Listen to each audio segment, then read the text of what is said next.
You ask Tiger to solve. This deals with linear equations with one unknown. The final result is x equals 2. Let's solve it step by step. Group all x terms on the left side of the equation. Add 2x to both sides.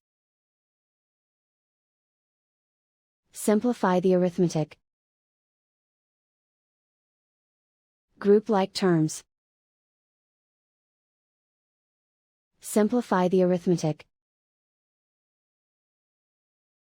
Isolate the x. Divide both sides by 3. Simplify the fraction. Find the greatest common factor of the numerator and denominator.